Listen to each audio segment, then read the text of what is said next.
From Worldwide Technology, this is the AI Proving Ground podcast. Today, customer experience, the front line of every industry, is going through one of the fastest transformations we've seen in years. Not because customer expectations are rising, they already have, but because AI is now reshaping what good even looks like. Pick your industry: retail, healthcare, financial services. Customers expect to be understood instantly, supported seamlessly, and engaged on their own terms. And companies are discovering that the journey from pilot projects to real operational AI is a grind, filled with false starts, unexpected wins, and the quiet lessons that only come from getting it wrong first. So today, we'll be talking with three industry experts seeing these shifts unfold in real time. These are leaders on the front lines of how AI is reshaping customer expectations, operations, and outcomes.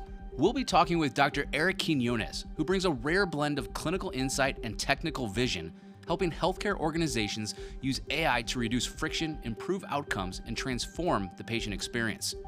We'll also have Adam Nathan, who is working with utilities on the ground as they modernize aging systems, adapt to rising demand, and use AI to deliver more reliable, resilient, and customer-focused service. And finally, we'll have Brian Murphy, who is helping retailers navigate rapid shifts in consumer behavior using AI to improve personalization, streamline operations, and create more connected customer journeys. Together, we'll unpack the tension CX leaders feel between cost and return. It's a gap that's widening even as the data shows AI can dramatically improve outcomes. And we'll talk about one of the biggest barriers few want to admit: fragmented data that promises insight, yet often derails transformation before it even begins. So let's dive in.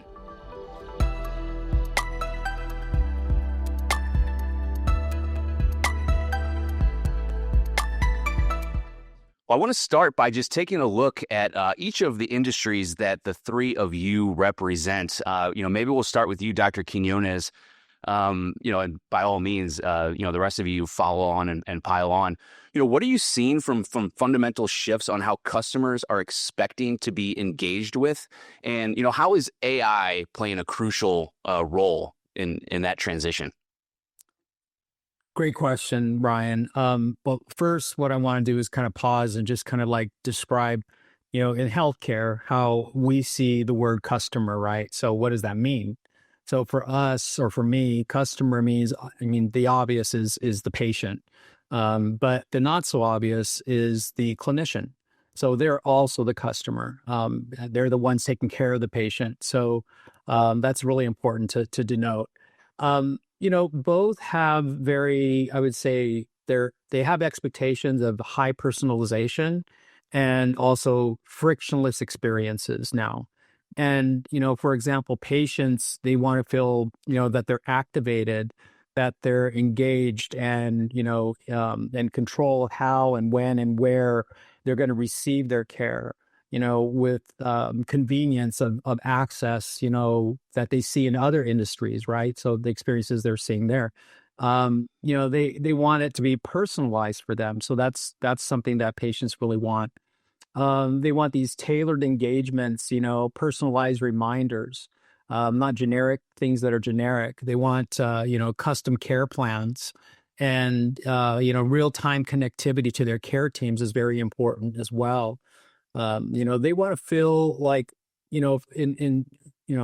hopefully they don't, but they will, we all will sometimes get, ill, that when that does happen, that they are understood, that they are guided along that journey, their care journey. And unfortunately today, that's not the case. There's a lot of fragmentation there. So, they want to, I think of it as a parent and a child. A parent lovingly cares for their child. They want to feel that kind of bond, right? Where that they're being, looked after, and cared for proactively. Now, where AI kind of meets that, it's, it plays a significant role in this area. So healthcare systems today are not only bringing in the clinical data, but they're also bringing in data such as social determinants of health data. They're bringing in genomic and microbiome data, behavioral data, and then other data sources like wearable data that patients may have. So they're bringing in a lot of data. And now, with AI, you can actually, bring in that personalized, proactive attention that these patients are yearning for. some patients now, with certain health systems, they have, kind of these personal AI assistants that can handle, check-ins, pre-visit questions, summarizing lab results and things like that, and even digital triage via chat or voice. They receive proactive reminders, for their health maintenance screening, which is awesome. And they have, these follow-up visit reminders. Again, these are very personal to them, and things that help identify their personal care gaps. That happens a lot in healthcare. And so, these AI assistants can really help guide, these patients along their next steps when it comes down to empowering them and giving them self-service. Yeah. For example, really quick, I think this needs a shout out. So, for example, we here at WWT, we were engaged with a unified omnichannel experience with a very large non-for-profit healthcare system in the Midwest. They are serving like 2.4 million patients annually, and their patients are dealing with about 40 plus different data sources or applications, and they wanted to bring that into a single pane of glass, if you will, so a unified experience. So our amazing digital team at WWT got involved, applied their methodologies, and we're able to actually create a roadmap and develop an application that brings this into a unified omnichannel experience for them. And then overlaying on top of that is an AI platform that will help really kind of keep healthcare on all the time for them, and even bringing in tools where helping to guide the patients along their journey. So we're doing this kind of work here today. Yeah.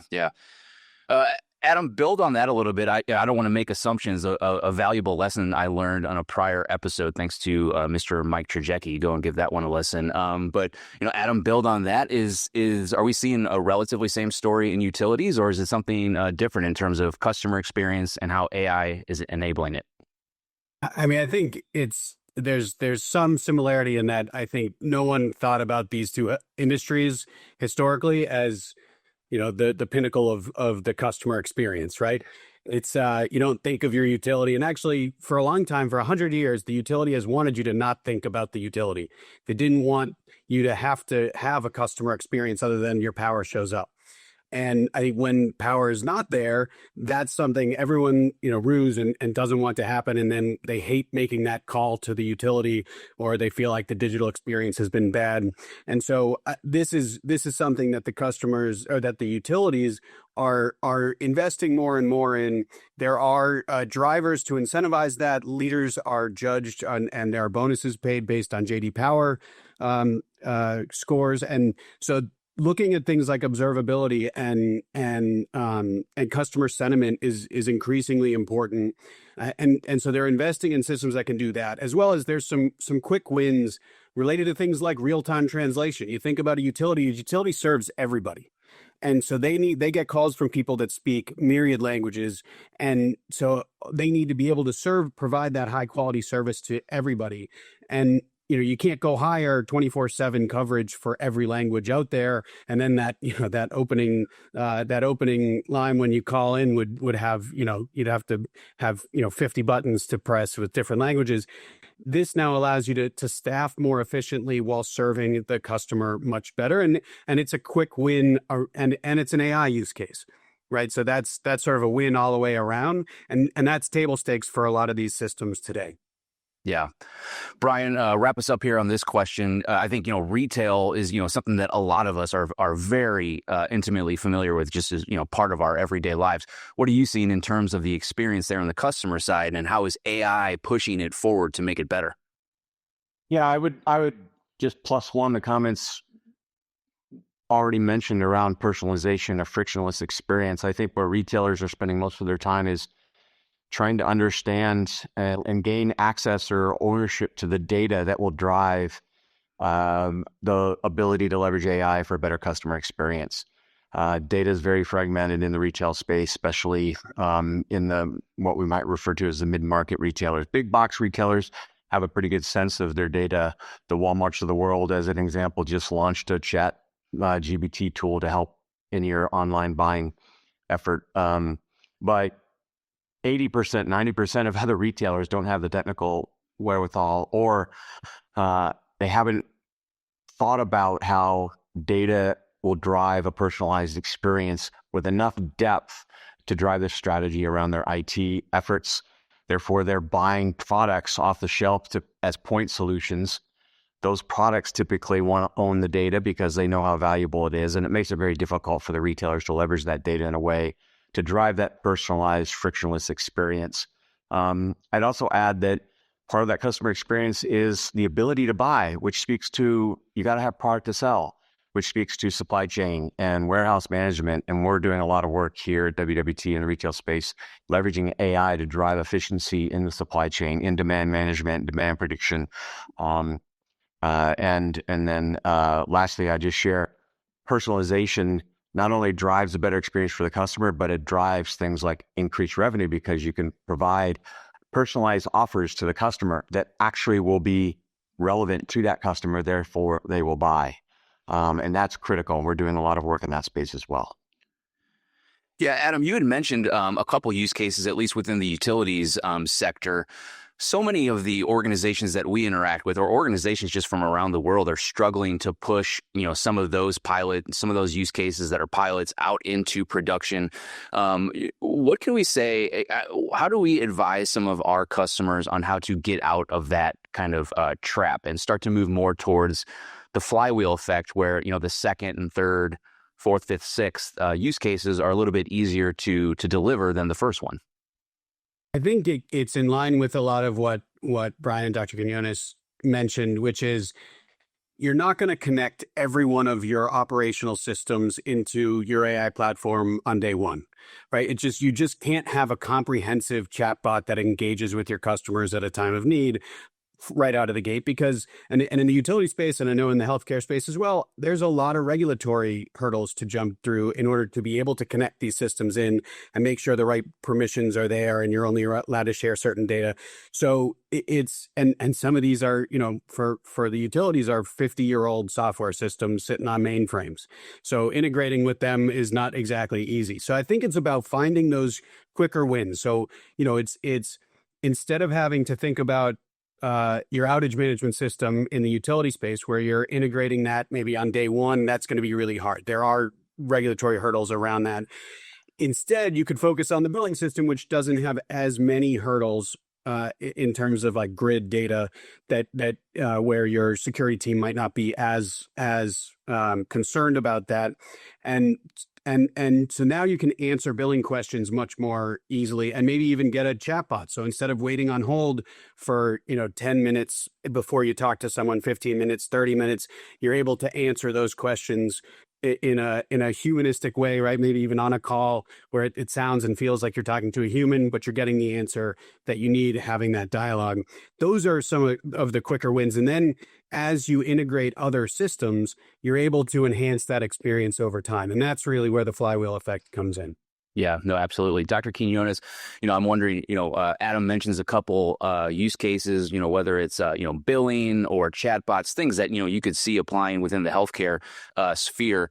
Is there anything to be said about, leaning into some of those low-hanging fruit or use cases that are really enhancing the customer experiences? And does that help build momentum for future investment? Yeah, I think that's really important to note.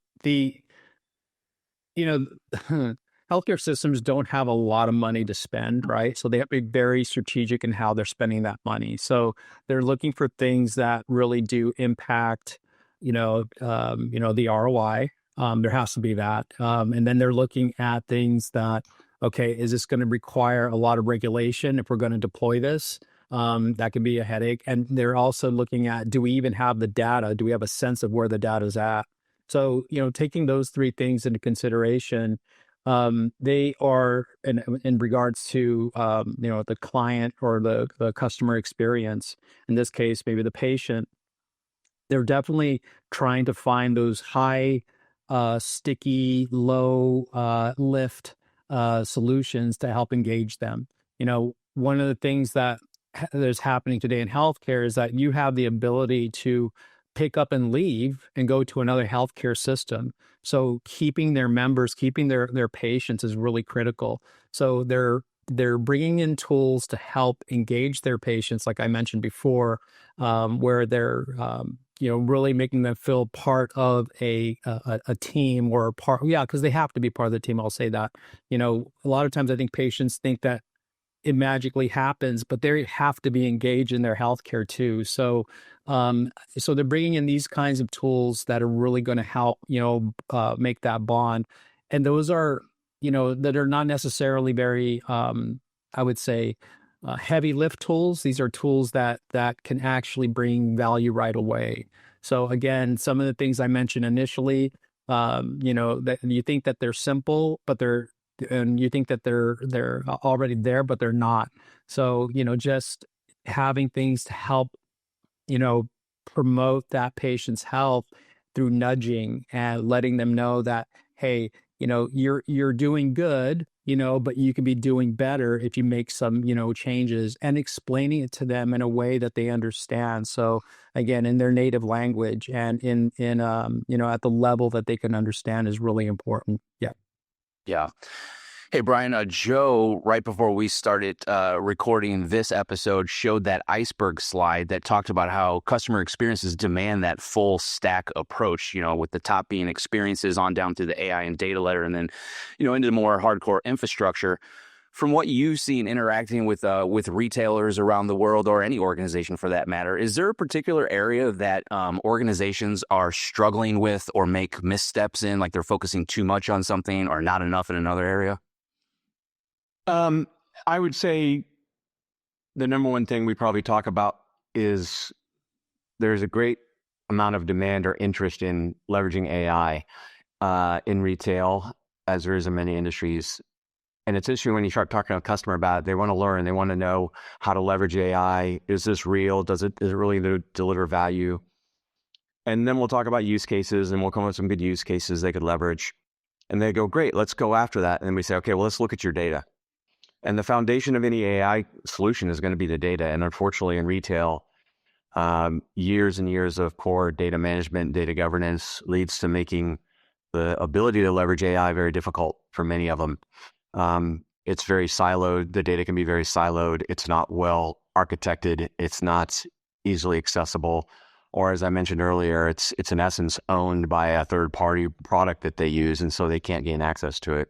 Probably the number one challenge they're facing today is just that. It's the basics. It's like, is your data in a position to leverage effectively to drive value out of AI? Yeah. Adam, Brian mentions data being siloed. I was reading a report, I think it was from Nextiva. I hope I'm pronouncing it correctly, but they found that 86% of companies using multiple CX tools experience these data silos. There's so many tools out there. How can we advise clients or organizations to get a better handle on their data estate so that they can move forward and deliver those personalized experiences, those new age experiences? I think it goes back to the flywheel, right? You got to you're not going to solve. I think one of the challenges that a lot of companies are making right now is they're going after their highest value opportunities, not thinking about the complexity side of it, right? So in the utility space, I'll give you an example. They want to serve up an automated message to customers about how long it's going to be before they get restoration. Not too long ago, I was in an outage. Not too long ago, I was at dinner with someone who runs that program for a utility, and there was an outage, and he got the notification, and we asked him how long until it's fixed, and he said, I don't believe that number. So if you tell someone 45 minutes and it's 4 hours, or you tell them 4 hours, I mean, obviously they'll be happier if it's 45 minutes, but either way, they can't plan their life around that. And so that's an example of solving that problem for the customer. That providing that customer experience with the automated message is only valuable if that data is right. And so selecting the problems you can actually solve while laying the foundation for improving that data over time. I think that's really where we see things like Asset 360 is a way we engage around fixing a lot of the underlying asset data in order to be able to get to establish that foundation but we always do it while solving problems that are near term so that they're seeing that value along the way. And I think that's really that's one way to, I think that the fastest way to get these things shut down is go after a really big, hairy problem that you can't solve in a short amount of time, where you're not going to add value for 2 years, and people will burn out that way. You really got to get that flywheel effect going. Yeah. Dr. Quinones, the possibility and the potential of AI is right there to understand, but the reality, seems to be a little bit more messy. There's so many tools out there. There's so much hype. There's so much going on in the AI space. From a CX leader perspective, I think, or at least from what I've read and understood, cost is still one of the major barriers to driving adoption of some of these AI solutions. I'm wondering how can we have customer experience, and thinking of the customer experience first, how can that help articulate ROI for an organization to keep going?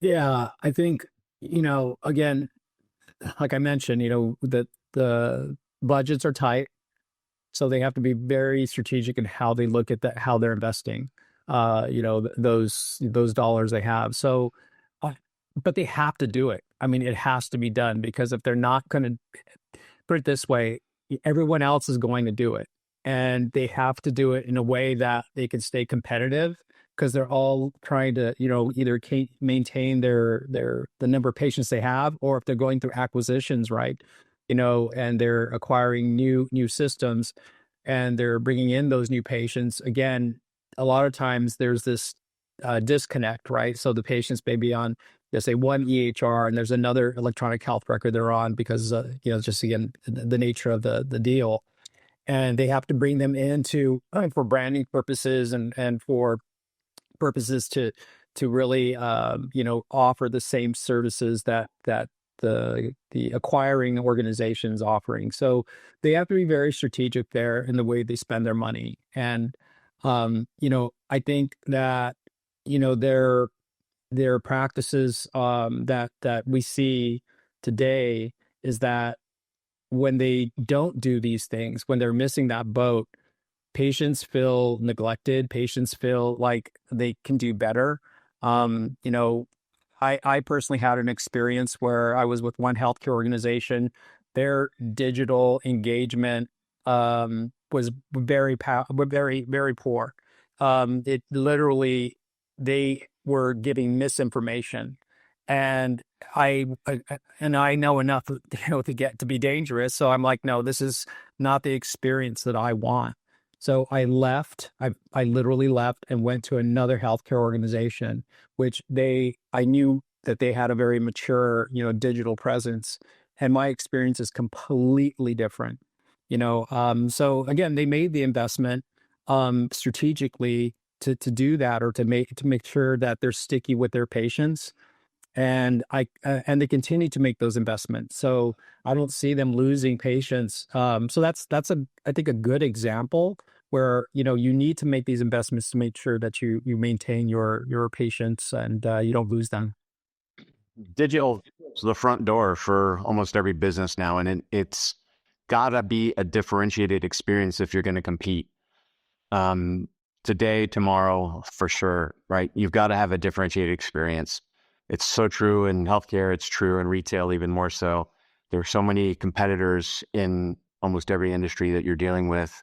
Maybe not utilities because it's regulated, but if you don't have a differentiated digital experience, you're going to lose customers, and therefore your business is going to suffer. 100%. One area in the utility space where, yeah, sure, you don't have choice necessarily on which utility you use, but employees have a choice of where they go to work.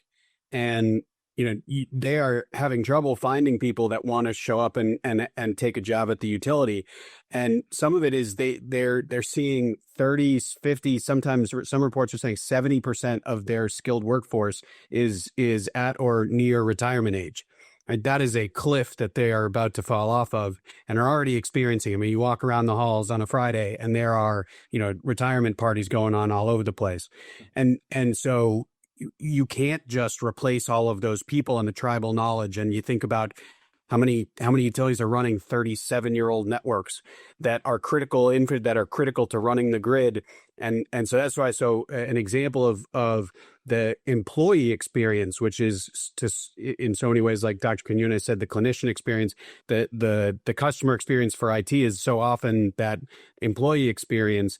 And we're doing some work with Southern California Edison. It's a case study on the platform. And we were working with them on, how do we bring this into your NOC? How do we bring AI and better experience into your NOC? And somebody from the NOC came out and said, well, stop thinking about the futuristic networks, the private cellular network we're building and all of the cool stuff. We have a 38-year-old network. We have 5 people that know how to run it, and they're all going to retire before the end of the decade. And that's well before we're going to get off of that network. So if we don't figure out a way to upskill people and allow people who don't have 35 years of experience with this to manage it, then we are not going to have a solution to manage our critical infrastructure. And that, I think, is one of the ways that we need to think about this, is that's the cost of doing nothing is incredibly high in some of these situations.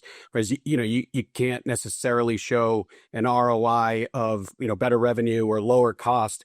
It's more cost avoidance or problem avoidance. Can I add to that really quick? Because Adam, you bring up a great point. So we're encountering the same problem in healthcare. So we're going to have a pretty significant deficit, and we already are having a significant deficit with clinicians. And, I have colleagues of mine that, during the pandemic or post-pandemic, they were, thinking of early retirement or leaving healthcare altogether. And I would say because of some of these changes we're seeing now, some of the technologies we're seeing now, that are being offered to them. So, for example, ambient technologies for documentation, chart review, inbox management, messaging management, to have their own AI assistant. They are reconsidering that decision. They are actually falling in love a little bit more with medicine. And that's really critical, because if you have 2 healthcare systems, across the street from each other, and they're offering, say, the same pay, right? And you have new clinicians that are coming out. Remember, it takes a long time to train a clinician. This is not like a light switch. It takes a very long time. So you have new clinicians that are coming to the marketplace that are, for work, and they look at these 2 healthcare systems. If one has the technical and the digital tools that are going to help make their job easier and reduce the friction, burnout, I'm going to choose that one. So, that's also a competitive advantage. Yeah. Well, I know we're running short on time here, so I'm going to give the 3 of you some separate kind of fact or fiction quick hit actions here just to end our episode. Dr. Quinones, I'll start with you. Agentic AI will force organizations to rethink how they measure customer experience, or in your case, patient experience, altogether. Fact or fiction? I think it depends. I think it's fact aspirationally. Fiction when it comes down to live clinical practice today. There's just too much at stake for agentic AI to be making decisions, without mind knowledge or, without, proper regulation. If a patient comes into the ED and they're coming in with stable ventricular, tachycardia, and the agentic AI, makes a decision to actually prescribe, atropine instead of amiodarone, well, who's going to be liable for that death? Yeah. Brian, moving on to you, fact or fiction. Personalization is the most powerful capability that AI will bring to the customer experience in the future. I'll go with fact.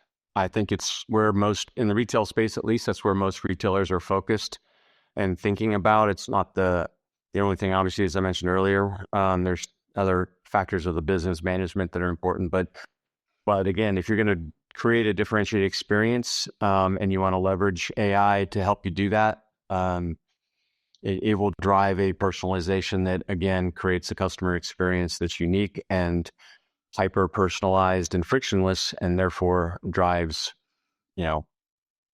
revenue, drives your business, helps you grow. So I'll go with fact. Yeah. Adam, last one here, fact or fiction. AI will eventually handle the entire customer journey end to end, from first touch to resolution. Fact. It's already handling, and we can handle a lot of customer related events with just, touch tone kind of interactions. And the more humanoid that the interaction gets, I think the more they won't be able to tell the difference. And they absolutely won't care as long as they're getting the right information or the right resolution. Yeah. Well, to the three of you, thanks so much for joining us on this episode of the AI Proving Ground podcast. And thanks to the ATSM crowd for sticking around and letting us crash the party. Hopefully we'll do it again soon. Okay, what we've heard today is that AI isn't just reshaping customer experience, it's redefining what every industry believes is possible. The companies making real progress aren't the ones chasing hype. They're the ones learning quickly, fixing what's broken, and building the foundations that let AI scale with purpose. For leaders, the takeaway is simple. The next wave of customer experience won't be won by technology alone, but by the organizations willing to rethink how they work, how they listen, and how they serve. This episode of the AI Proving Ground podcast was co-produced by Joe Berger, Naz Baker, and Kara Kuhn. Our audio and video engineer is John Knobloch. My name is Brian Felt. We'll see you next time.